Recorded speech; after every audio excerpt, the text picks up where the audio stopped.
The different city and municipalities comprising the province of Palawan in Region 4B or MIMAROPA region.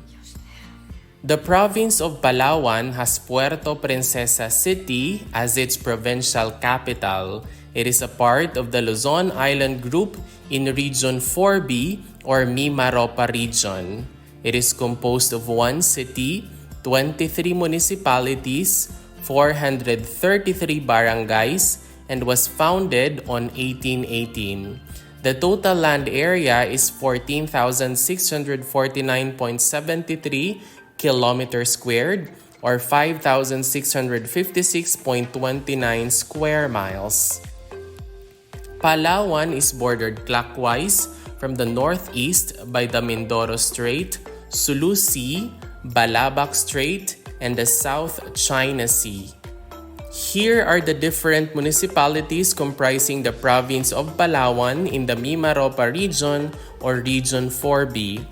The municipality of Aborlan with 19 barangays, the municipality of Agutaya with 10 barangays, the municipality of Araceli with 13 barangays, municipality of Balabac with 20 barangays, municipality of Bataraza with 22 barangays, municipality of Brooks Point with 18 barangays, municipality of Busuanga with 14 barangays, and the municipality of Cagayancillo with 12 barangays.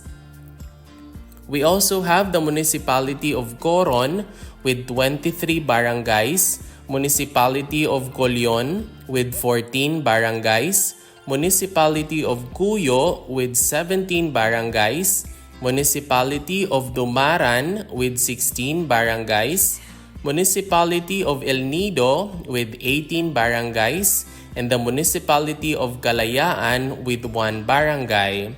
The municipality of Linapacan with 10 barangays, and the municipality of Magsaysay with 11 barangays.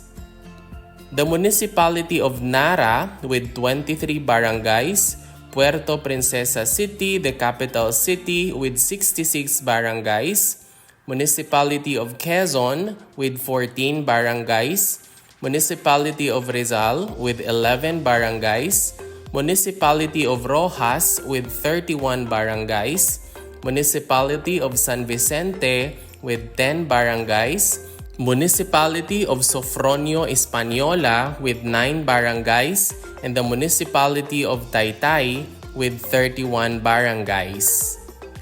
And that is all about the different cities and municipalities comprising the province of Palawan in Region 4B or MIMAROPA region. If you learned something new from this video, please don't forget to click like, leave a comment, and subscribe. Moreover, you might also want to watch the next video on the screen. Maraming salamat, thank you for watching, and see you in the next video.